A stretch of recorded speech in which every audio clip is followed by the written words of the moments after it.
The AI is going to exaggerate the need for the real competence. The biggest problem of the executives, C-level in the corporate environment, is lack of vision. What AI doesn't have, what we people have, experience. Because it can give you a wonderful answer, but it will be lacking context because they are incredible asset to the company because they have done it over and over and over again. By opening their mind and really using the power of AI, they can become unstoppable. For a long time, the smartest people were the people who can remember things, as many things as possible, put them together then into some kind of context, and oh wow, you're so smart. And now AI can do it so much better. I started working when I was 10, and then I found myself working for an international corporation. And I was like, wow, that's interesting because it's paid well.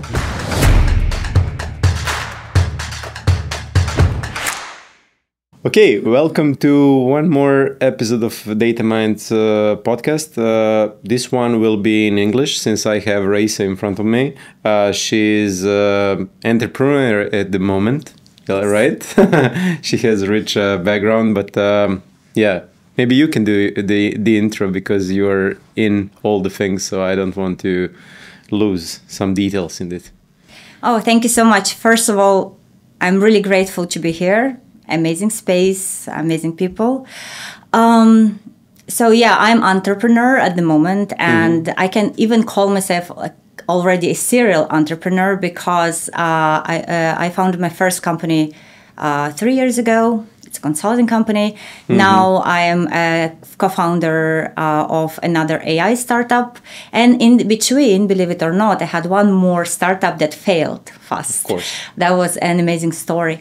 But what is interesting is that I'm coming actually from the purely corporate background. I spent more than 15 years in corporate, and 13 of those actually in Milan in the largest Italian bank.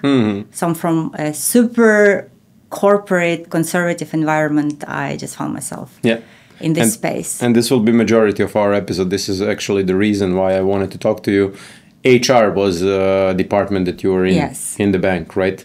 So I can imagine that you are the right person to talk to when we are coming to how humans will cope with this technology change. So this is the majority of our episode. But maybe let's start from the beginning. I like to talk about that first. Where is your background? What did you do on college, and how did you end up in the bank in HR? This is, when I'm looking back from one side, it's like when you look at my background, it seems to be quite messy, but actually there is like a logic, a path. Yes. So I graduated from high school in a tiny village in the Urals. I was born still in Soviet Union. Yeah, I'm that old. So, and I mean, it was a tiny, tiny village, an excellent tiny school. And now I'm so grateful that I was part of that school because how much attention and dedication we got from our teachers, and lots of nature around, and lots of books. And actually, despite the fact that I was there in the tiny village, in a very poor family, I got the access to the books, and they made me dream like crazy. So now, if I think back, it's crazy. We had like literally no bread on the table to eat, but my dreams were winning a Nobel Prize. I don't know, inventing a cure from cancer. Like, so dreaming so big. That was absolutely crazy. Somewhere when I was around 10 years old, maybe, I fell in love with biology. And I really was dreaming of becoming a genetic scientist. Science was my passion. And my biggest passion when it comes to the reading was actually science fiction. So science fiction had an incredible impact on the way I think and on how I see people. And how much love I have for people. Because if you notice all the science fiction, especially Isaac Asimov, for instance, in each and every story there is a strong humanitarian message. It's all about people, about hope, you know. And technology is there. and but it's always about people. Yeah. And so then I went to the city, of course, to get my higher education, university, 5 years, biology. I was actually aiming at an exchange program to go to the US, but it was particular period of time. In the history of the country, the crisis from one side, one country ceased to exist. International corporations were entering. Science was not the priority at all. So when I got the offer from Russian Academy of Science, it was something like $95 plus dairy products. So I couldn't survive possibly. And so I found myself. I started working when I was 10, and then I found myself working for an international corporation. And I was like, wow, that's interesting, because it's paid well. And they were so hungry, these companies who were entering, the market, like Kraft Foods, Johnson & Johnson, so on. They were hungry for people who could speak a bit of English, were ambitious enough, and, fast thinkers and so on. And so I found myself in the corporate world. And is Tizer your first job? No. My first job was the executive search agency. I read, like in 1 month, I became a consultant, literally there. Then I really wanted to, I said, okay, HR is actually something interesting because I always loved working with people. Yeah. And for me, still now, though I'm a founder of AI startup, I always say that we are in business of people. You're doing behavior analytics, if I'm not mistaken, in order to place right kind of ads. So this is about as well. But you mentioned education, which is really interesting to me. And what do you think these days? Is education still important, and is it the right education for this time? Maybe I'm scratching a bigger topic because you're smiling, but is it? I have a daughter which is 12 years old, and she is 6th grade, and I don't know if what she is taught in elementary school is some skill set that she can use when she is. Not really. My opinion is that if you look at the artificial intelligence, everybody's waiting for AGI to arrive like some big threat or something. Yeah. But AI that is existing already is going to take away from us everything that was considered to be intellectual job. Everything that is repetitive is out. And look at our educational system. Yeah. What is there? Repetition. Repetition. You learn this by heart. You spit it out. Amazing memory. Great. Now, for us, for a long time, the smartest people were the people who can remember things. Yeah. As many things as possible. Put them together then into some kind of context. And, oh, wow, you're so smart. And now AI can do it so much better. Yeah. It's just so much better. So now what? And now what is going to happen is that AI is going to exaggerate the need for the real competence. So real competence, interdisciplinary view. Yeah. Like this general smartness, creativity. Yeah, applying one concept from one field to another field. But look at it. Where AI is is failing us, where there is no data. Yeah. So literally, artificial intelligence is just mincing and working on the data, on something that has already happened, behaviors that have been already demonstrated, data points and everything, and gives us something. Yeah. But even generative AI needs that. Yeah. Now, creativity, real creativity, inventions, they don't come from all the data that it's just that something genius that comes, pops, I read somewhere that AI is good at working with past data, but humans are really eager to find out new horizons, and they are curious. And this is something that AI currently doesn't have. But where is the problem now? Do you see the problem? Yeah. So let's take two things. First, education in our schools. Yeah. Our education system is not built for looking for, finding and nurturing creativity, individual genius and everything. that's not it. It's wrong. Let's look at our corporations. I led training and learning and development function for a very long time in a bank. And I'm telling you, for decades, the biggest line of the budget is technical and policies training. Mm-hmm. Literally, for decades and decades, you're teaching people, do this, do that. But banks are perfectly aligned then with elementary schools. Exactly. So step left, step right, wrong. But in general, if you look at the culture in a big corporation, people who ask questions, people who come with some crazy ideas, who are really challenging the status quo, are not seen very well. Yeah, I know. They are not well perceived, and usually they are like those are troublemakers. Yeah. So both those systems are absolutely counter AI. Yeah. Yeah, definitely. This is the biggest challenge that we are going to have. Yeah. And for your daughter, if I could suggest in terms of career, there are two things. First, you want to say go interdisciplinary, become good at as many things as you can be. Go learn some real skills. But on the other hand, you have to be a little bit think about the future from the point of view of AI is going to take away a large number of.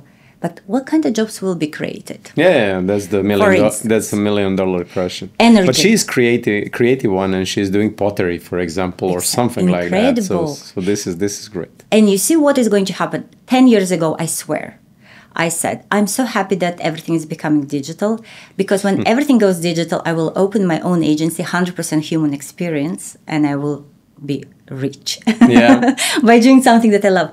Because in the future, speaking about creativity, the most beautiful things in Japanese, they have this culture of pottery, for instance. Mm-hmm. They are not perfect. Yeah. They are, because we as humans, we are not perfect. We are not perfect, and that's why we love each other. You don't love your wife because she's a perfect person. No. You love her with all her imperfections, and because she accepts your imperfections. Yeah. And this is the whole thing. And so that's why I'm very hopeful when it comes to AI. I'm a little bit concerned because, as I anticipated, I have this belief of full self-responsibility when it comes to your own life, taking full responsibility. So I always say, whatever happens outside, everything starts here and ends here, okay? Are you ready for that? Yes. That's too much of a responsibility for us who were in procedures and rules and everything. I think not everybody will like that. You see, and this is the moment when everyone can literally transform their future life by looking inside. Yeah. Oh, it sounds so philosophical, but this is true. Listen, I heard somewhere someone said that we are LLMs. Literally, if you think how our brain works, it works for automating everything it can automate. And the biggest problem, when people speak about spirituality, what does it mean being spiritual? Yeah. Being spiritual means literally a little bit distancing yourself from your software. Yeah. Because we are made in the way for survival purposes that we are automating everything. Mm-hmm. Our thoughts, our emotions, our words, our way of behaving. So we run on these patterns. And spirituality is actually getting out of these patterns. You can say it's karma, psychologists will say patterns, whatever. But it's actually like, okay, I'm running on some, I'm automated 80%, maybe 90%, maybe 95% of doing everything. Self-audit. Yes. And so it's going on, right? Yeah. So, and if we are able to get out of that and reflect.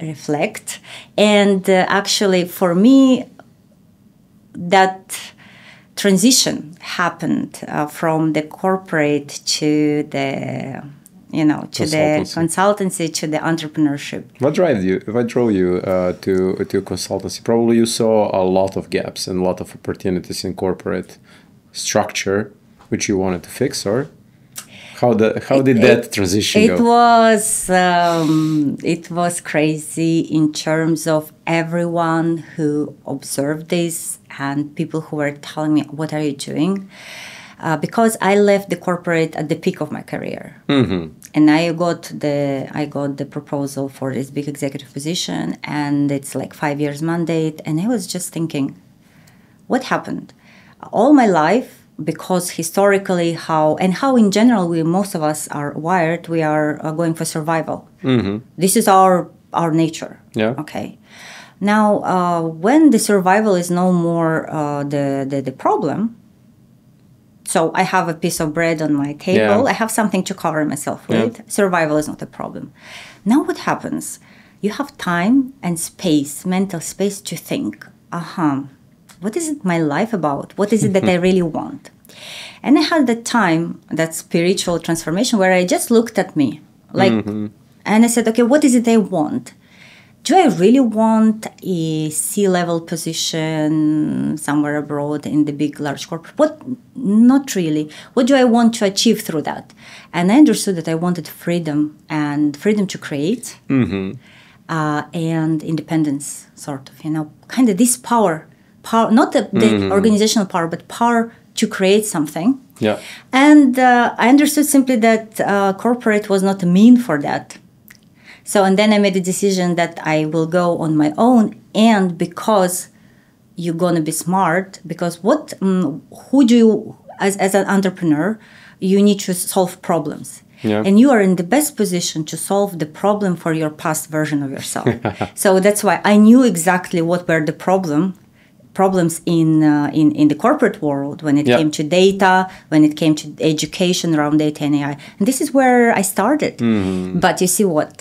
Once you start that, it's crazy. You just, especially when you are into the technology, you start, okay, how many things you can actually create? And so you see, this is actually just the beginning for me, because again, the ambition, the desire to create and so on. And this, just to tell you, from this transition from survival mode to creation, it's harsh in terms of it requires resetting everything. But this is a great analogy for what is going to happen to people in the future as well. Listen, in the world where AI where people will, let's say, white collars are going to lose their jobs massively, and let's say that there is going to be this social minimum salary. Yeah. So, again, your existential, your survival is not on the table. It's not a so, problem. What is the biggest problem for people going to be? Lots of time on their hands. Lots of choices as well. Lots of choices. I think people don't want lots of choices, lots of and this. Okay, what now, right? Yeah. So, and there is horrible statistics that says that 30% of people will be just sitting on their couches, watching TV, scrolling, consuming. Some 10% will go like super violent. Some people will go live in the digital world fully, and say just 10% are going to blossom. And I think that what is very important is to increase that percentage of people 10%. Who is going to blossom in. Because it's funny that we're always speaking about time. Time is the most important thing in everything. And we don't have a perception that when we work for someone, we are actually not even selling our output. It's time that we are selling, right? And it's something so invaluable. And all of a sudden we say, okay, well, you are going to have but you'll have all the time in the world on your hands. And all of a sudden this is crisis. So why so? It is because of this, what I'm referring to, like really working on yourself, abandoning that fear of, it's a big change. Yeah. It's a big change, because from the software, where also we are not inclined to take responsibility for our lives, because it's the boss, it's the colleague, it's the government, it's the weather. It's all of a sudden you are like, okay, now your life is in your own hands. And this is what entrepreneurship is. It is. It's not easy. It's not easy, but it's the most natural. Rewarding. It's the most natural thing for a person, because I believe that people in nature, they don't like boundaries, and we are all creators. So You did it alone? Consultants? No, in this transition, I had a huge support from Professor Branko Rošović, who really supported me a lot. And throughout the whole life, I never did it alone. Great. Because without people who believed in me, without people who were there in the, I mean, this wouldn't be possible. Yeah. When it comes, when people are asking, but why all of a sudden e-commerce? What are you doing there in e-commerce? Again, it's not about e-commerce. It's about people. Yeah. Because I saw incredible potential in the technology. And then there were amazing people who were both in the industry, who recognized the problem. And it's all about that, you know. And I'll make one interesting analogy. Maybe since we in Smarket 10 years ago started as consultants, and we were pretty much the ones who were looking at software from outside, reflecting on the software. Let's say the bank is software. I mean, it's functioning based on procedures, right, wrong, etc., and other corporations. This is interesting. And you are also someone now who is reflecting on that software and working with those C-level executives to change, etc. I think it's not a problem for you to spot problems. I think biggest problem is change management, or convince them to see those gaps. How do you do that? How do you cope with that? When we were consultants, we had this problem that we were not in the company. We don't have skin in the game, so only our past references can talk about our knowledge, but it's hard to convince someone from outside to actually do something. It's easy to tell them theory, but it's hard. So I'm interested in your experience so far doing that, looking at processor and spotting these gaps. You know, like more than 3 years ago, when we started with our first company, FIX, Financial Innovations Knowledge Solutions, the whole idea was to help companies to raise the data literacy levels within the organization, because I saw it as a huge gap. Yeah. I saw in the biggest companies, when people in the very important functions like compliance are literally doing things on the paper, like scrolling. And, you know, it was so early. Yeah. It was so early when I was like trying to sell our products on like data academies and everything. They were like, what are you talking about? Yeah. And now they are sweating because competition is doing it. Yes, couple of companies came forward. I will be forever grateful to these companies. One bank in Egypt, the largest bank in Egypt, and another international bank here in Serbia, and we did incredible things there. But there were singular people who were pushing for this internally, right? Since then. Doing the consulting with FIX, and then now also working like with Promolens, speaking to big executives, I can tell you that the biggest problem of the executives, C-level in the corporate environment, is lack of vision. Of vision. Yes. Yeah. Because look, I was reflecting. Why for innovation, for innovating, what do you need? You need resources, you need great people, you need market conditions. Big companies have them, all those. And they don't innovate. And small companies, like some startup that is bootstrapping, have like zero resources, no even market for it. But my goodness, they do breakthrough things. Why? They have ambition, they have vision. And then big companies, they just buy small companies, and this is how they innovate. And what the most executives would like, even if they look at themselves as visionaries, what they're trying to do, probably involuntary, because again, our behaviors in a major part of them are like automatic.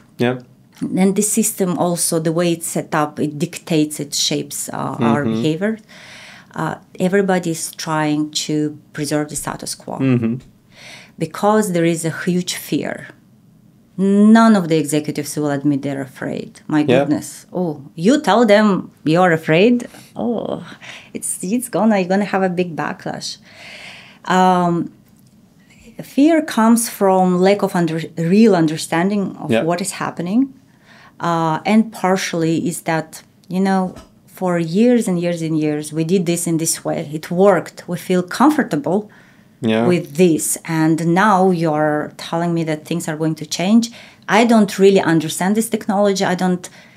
And the biggest fear is that, am I going to be here when the technology comes? Yeah. Are they going to need me? Yeah. Now, what I always say, and so they sabotage everything. We have incredible executive trainings with people who are not just big minds who come and do something inspirational. No, they are bringing concrete solutions. They are the people who did it already. And they sabotage. They are busy. They have calls. We cannot plan for a year, like sessions and everything. So when I see these kind of things, I understand that they're fortifying this. We are busy. We are important. And they don't want to learn anything new because, they don't believe even that this is something that is going to benefit them directly, personally, not benefit the company. Do you give up then? Because when we started, I think hardest thing was saying no when you smell something. We even have something on the wall in SmartCat. When you smell shit, say shit, because a lot of times we had like red flag rules, red flags around some cooperation, and it proved to be really bad at the end. You are trying to find other champions and other influencers who are willing to listen, or?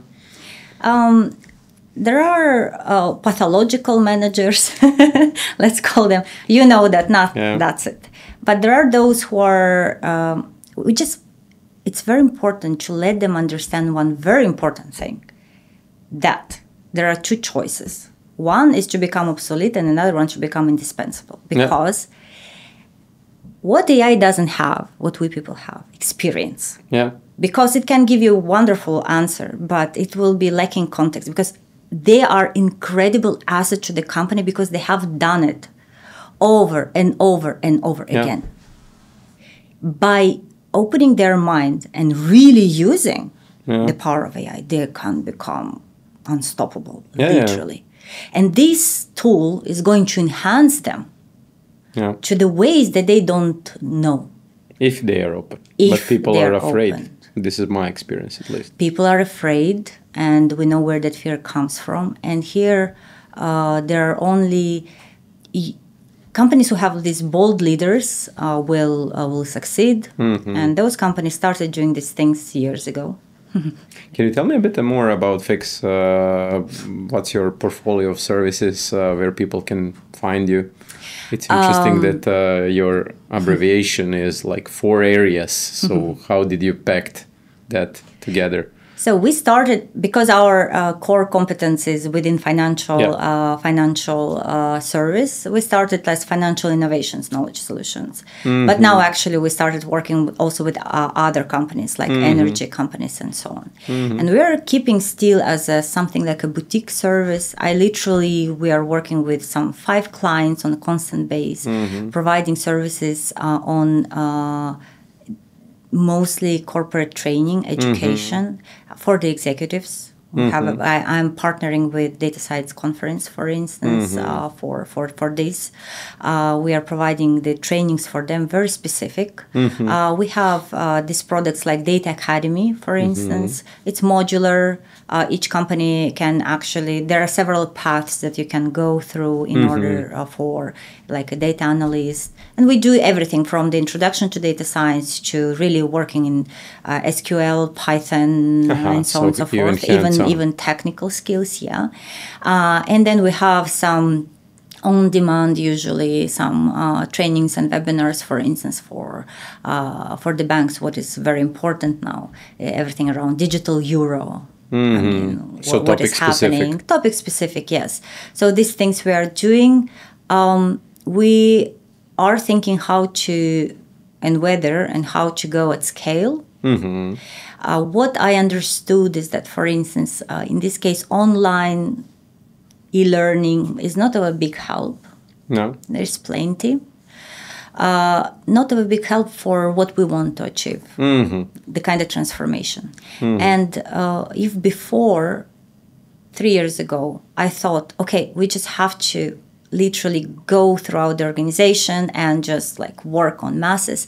Now I have a totally different focus, because I believe many of those jobs are going to be gone. Yeah.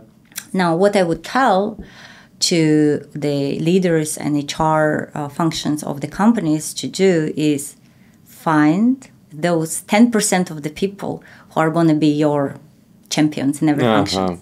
In next iteration. People who are creative, people who communicate well, people who know the business, have general business acumen, or are prone to learning. They are learning, willing to learn, and everything. People who can, who really have this kind of thinking, like critical thinking. Yeah. Who can ask the right questions. Who can go out of. Find them, and let them have this program with us, with anyone else. Bring them to a certain level of understanding, let's say data, digital literacy, let's say. And there you go. And work on your executive suite, for God's sake. I'm not too, maybe that's why I wasn't too popular within the bank, but I always say, okay, executives are hired managers.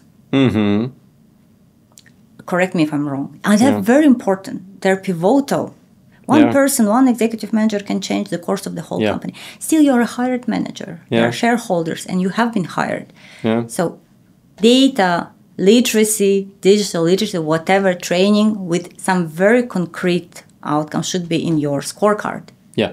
Because this is the culture. Without scorecard, nobody is going, without this being in scorecard, nobody is going to move a needle. The same goes for those people who you are going to identify. And for that, you have to do the screening against those skills that are important. And concentrate on those people. But don't make out of it, for God's sake, some talent program, whatever. It's not a badge of honor. It's your part of your job. It's something that you are doing, something that you're paid for. Culture. Okay, this is because because this, for instance, ideation process to me is wrong. You are putting the value on the idea, not on the person. You know how you've heard these latest things, how I think Google or someone stole a person from OpenAI. Facebook announced that they will give one-time bonuses for people from OpenAI, and it's crazy, like 100 millions or something like that. So, however, now you understand, it's not, they're not being going after the company or something, after the product. They're going after a person. Knowledge and person. But in the companies, everything is about output. They say that it's about people. But actually, it's about output. So, and I'm saying, HR people, please stop doing those crazy things that you are doing, retreats in the mountains. These are all good, but prioritize. And HR people should be the first trained actually on the data and everything. So and concentrate on those people. And give them also a terrain to play. Because if you are teaching me cool things, but then I am not allowed to do anything, well, that's frustrating. So, and don't call them anything. Don't put the badges on them. Just make it a normal part of your normal routine. And the same for the executives. What does it mean that you are not attending the training, that something there is more important and everything? Again, it's not because I think our training is. I'm very okay with that. We are delivering. We are doing our best. We'll do our best even if there is one person in the room. Of course. It's just sometimes when there is a transitional period, you have to support this transition with some kind of infrastructure. Right. So make your policies because We are speaking, for instance, now about these reasoning models. Yesterday we had a call with the studio in London that is working with us. And they're like, 2 months ago it was not possible, now it's possible. So we're speaking months about progress. Everything is changing. And how long does it take to make a decision in a bank? On average, a year. Yeah. That's for the training. Yeah. I'm not speaking about some major investment.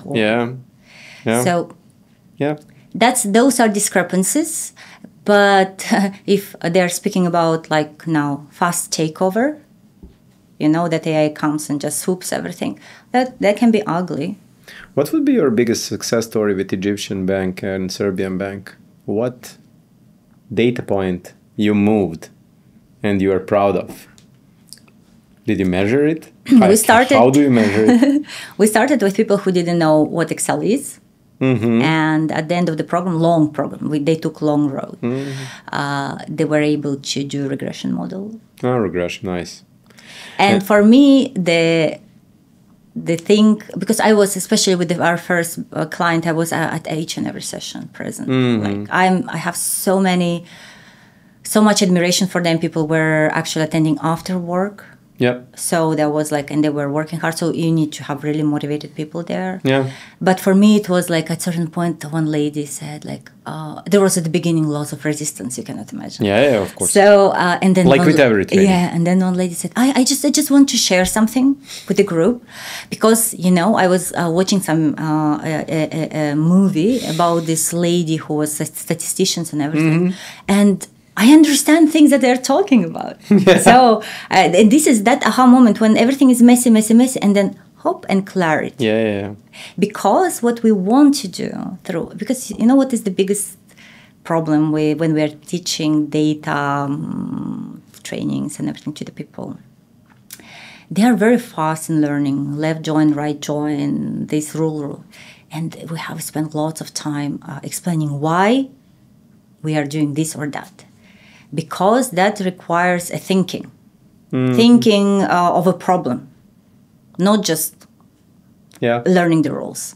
What I experienced is that people have a lot of problems complaining about cleanness of the data, even though when you stretch some period over really long time, like a year or 2 years, it doesn't matter. The data is maybe not perfectly clean. It will show insights over a long period of time. So abstracting about data is something that people are struggling. And regarding an innovation, you said Fix is doing financial innovations.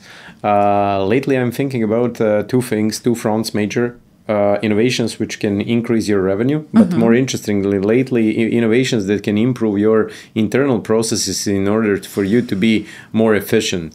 Yeah. Lately, do you agree with two fronts? Yes. And where Fix is spending most of their time, or where executives want to spend most of their time in these two buckets? Luckily, because Fix in this case, we don't have our own staff of programmers and everything. We are more. But you can spot opportunity, right? Yes, and we can help conceptualize, because the problem is with the conceptualization of I have this business problem. What could be done? What do I need, right? So, and I'm happy to say that several occasions where they were saying, our process is not optimal. Can we do it? Can we do it better? And LLMs in many cases result.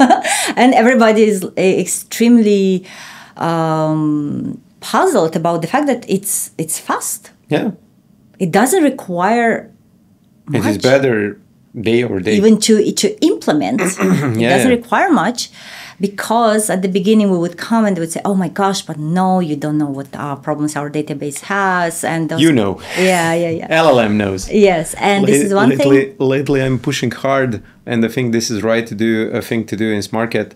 I'm pushing hard this program where you are spotting opportunities that can be automatized or made more efficient using technology.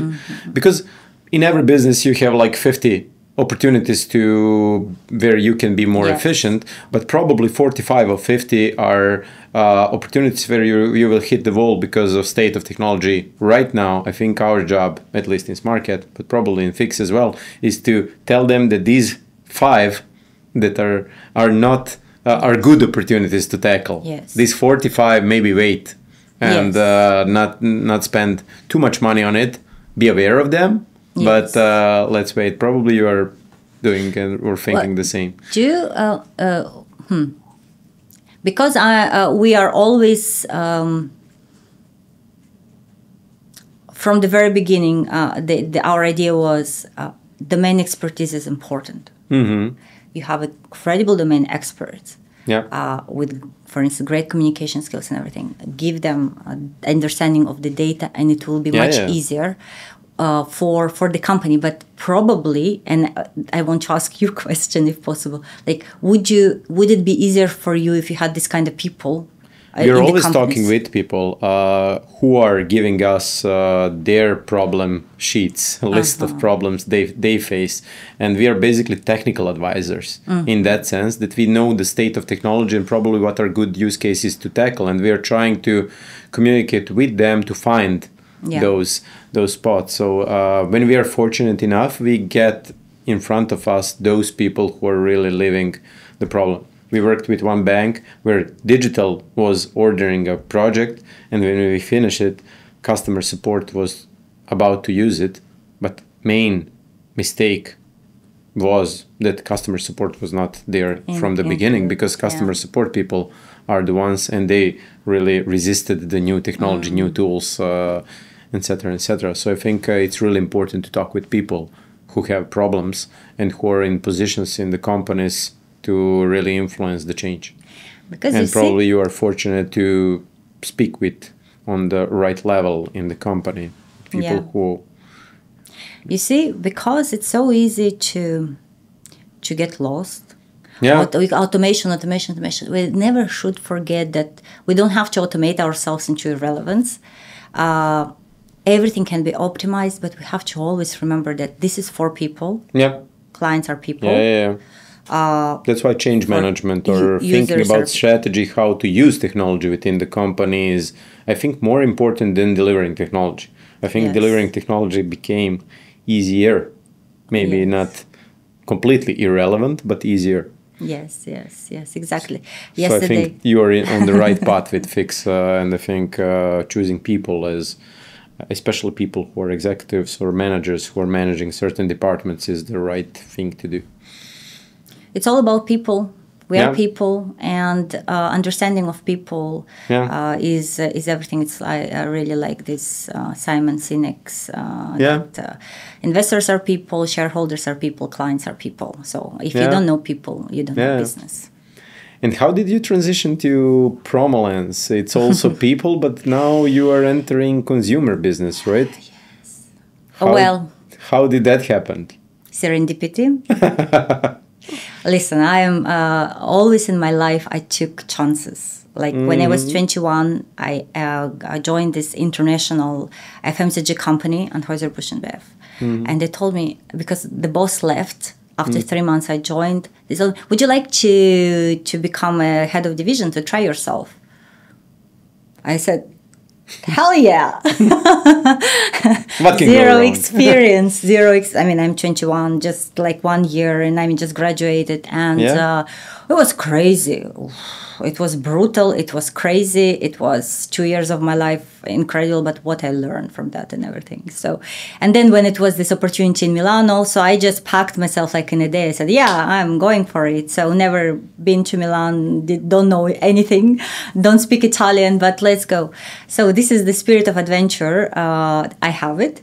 And always this looking out for opportunities. So, but all of this came out of the biggest failure.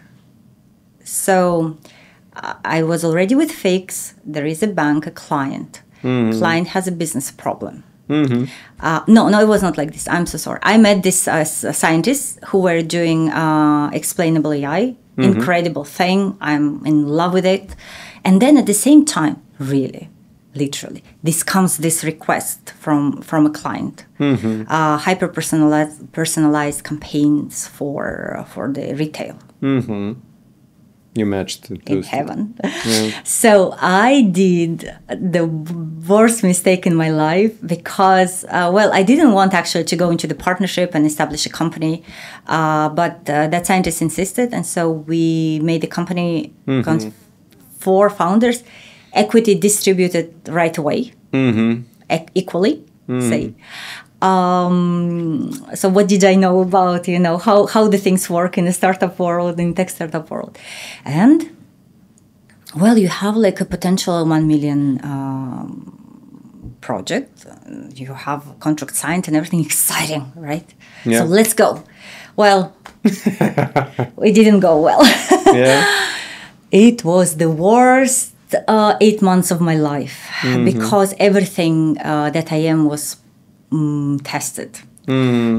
First, this was not Promolens, but no, the it one was that before failed. Promolens, yeah, and everything, because I had a responsibility in front of the client, but I couldn't manage the scientists because I understood, and then academic scientists are not always manageable and really understand what.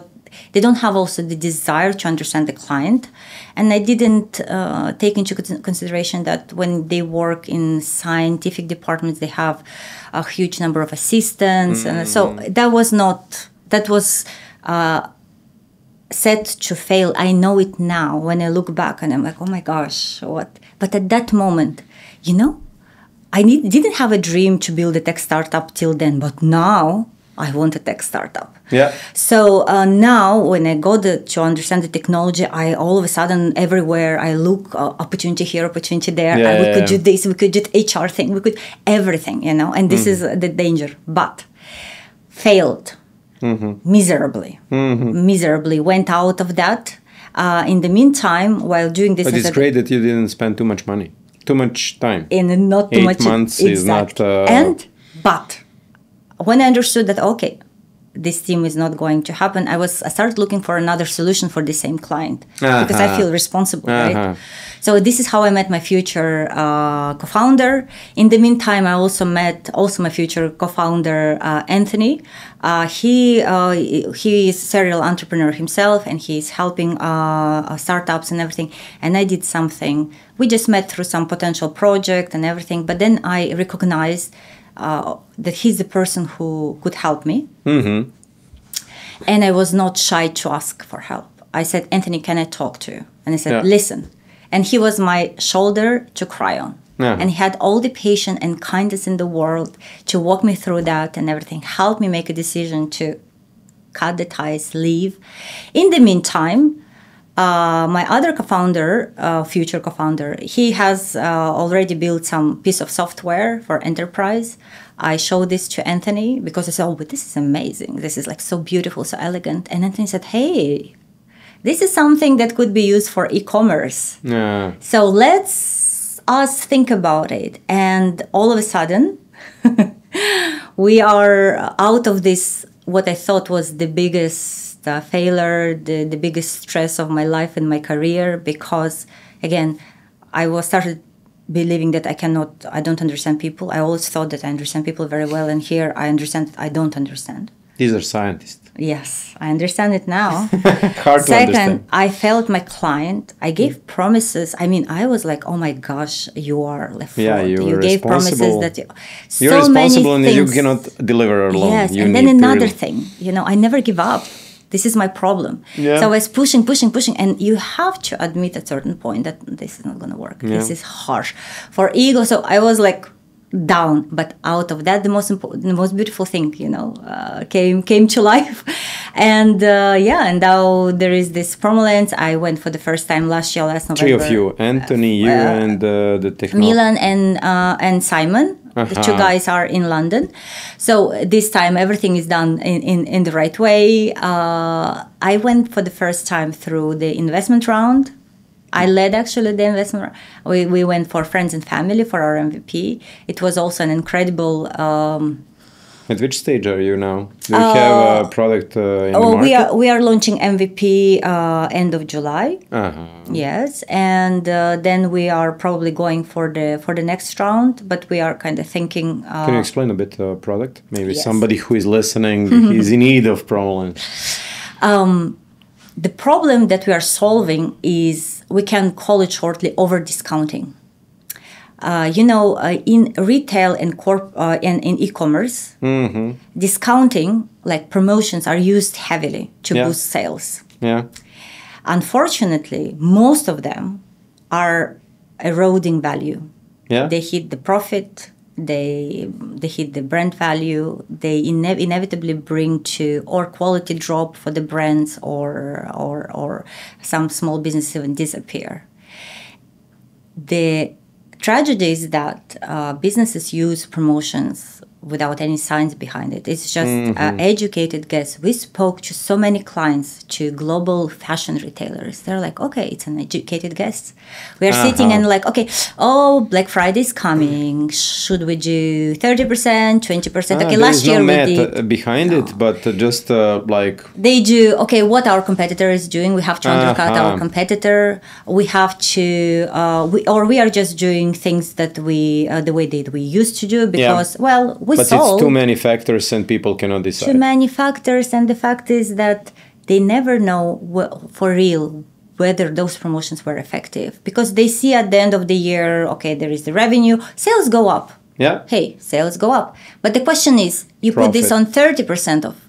Would your sales be the same if you put it on 20? Probably yes. But bigger profit, right? Yes. And what we do is that first thing that we do, we really...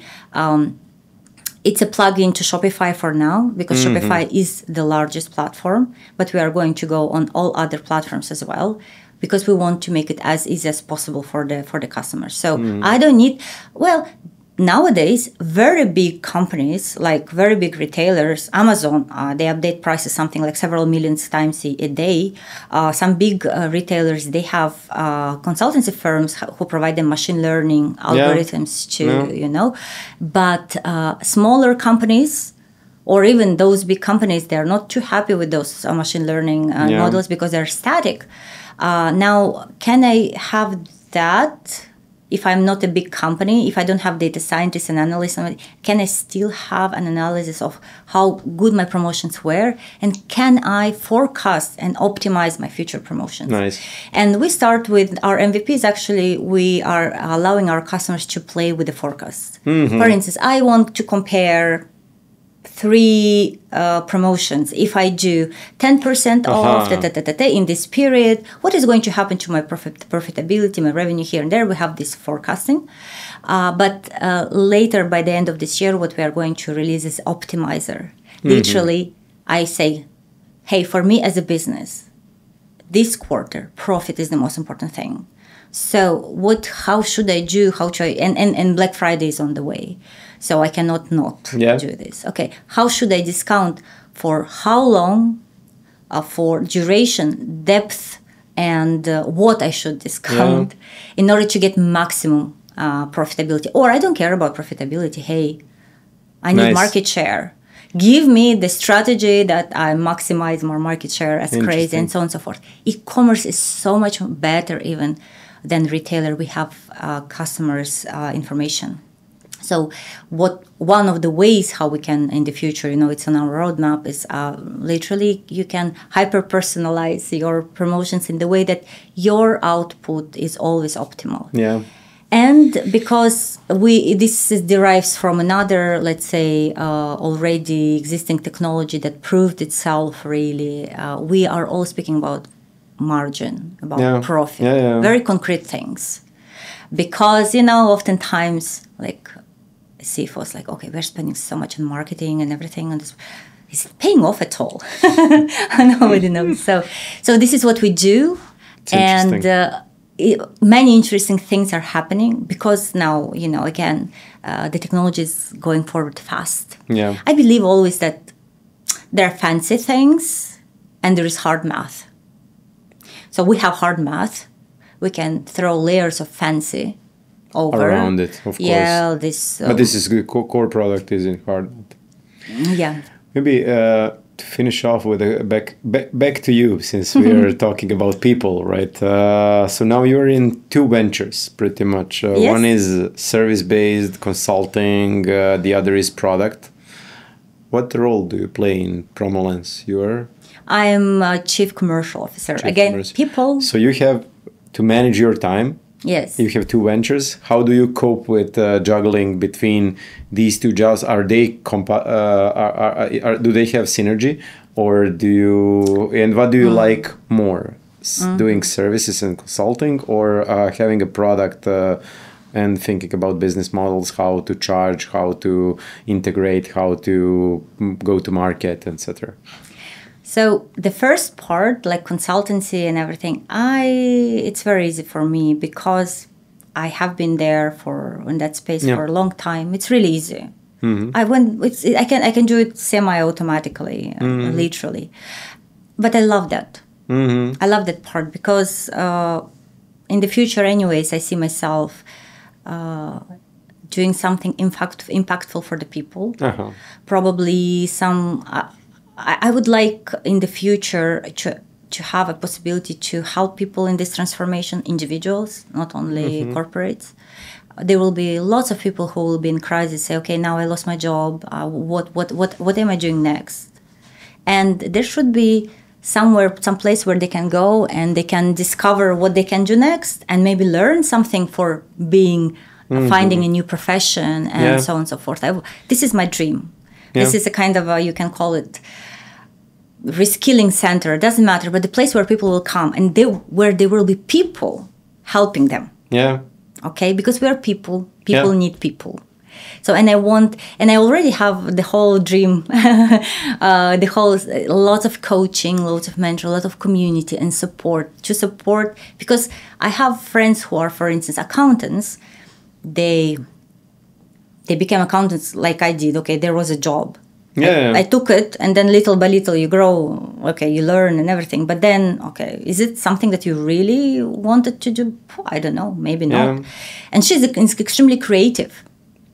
But I don't want to go now and learn AutoCAD, these kind of things and everything. But there are so many tools now that she can express her creativity. I don't know. This is my dream. So that part, working with people, clients love it. Easy. Pleasure. This part, new, harsh, many things to learn. This is satisfying your curiosity probably and you as a person. This is my need for exploring, for learning new things. Every day is a learning. Today you do marketing. Tomorrow learning about digital marketing, sales campaigns. I can imagine it's one of many Promolens, because consultancy will enable you to meet new people and spot new opportunities. So probably you will attach more product-like startups to what you see on the market. So maybe that's the synergy. We will see. But you see, what is the point? The point is that, again, from that understanding of people and what they're struggling with when we're speaking about AI, it's very useful also here. Because I know why you don't want to, we had this client, future client, hopefully, not yet. He said, I'm not going to allow your AI to play with our margin. And then you're saying, fine, let's do, we are going to give you for free this test. One story you do this, one story you do like our strategies and our suggestions, insights, and another story you do your old style. And let's compare. It will require from you half of the day of your IT guy free. To give us data. Still no. Because it's not about the money. It's not about the barriers, the technology, the whatever. It's about fear. Offer him a performance-based contract where you're splitting margin, and probably then you have skin in the game. We have spoken about many things, but what is the point? The point is the psychology. Status quo. Status quo is good. It's familiar. Today it's not good. And today it's whoever is in status quo it's risking. It's a choice. It's a choice because for the future, really, adaptability, how fast you are, how good you can learn new things, how all these things are so important. Just to thrive. It's again, for me, everyone can do whatever they want. Yeah. And because it's a choice, but just understanding that this is my choice, I'm doing this choice like being aware. So that's important, I believe. Thanks, Raisa. It was Thank you. Really nice talking to you, and I think we touched really interesting topics. I really liked the story between corporation and the transition to entrepreneurship, and that we put people in the focus, which is really interesting. Because there is no other way. This is like all the business, everything. If you think it's for us, for people. So definitely. Yeah. Thank you so much. Really enjoy the podcast. Time flew by. So yeah. Thank you. Thank you.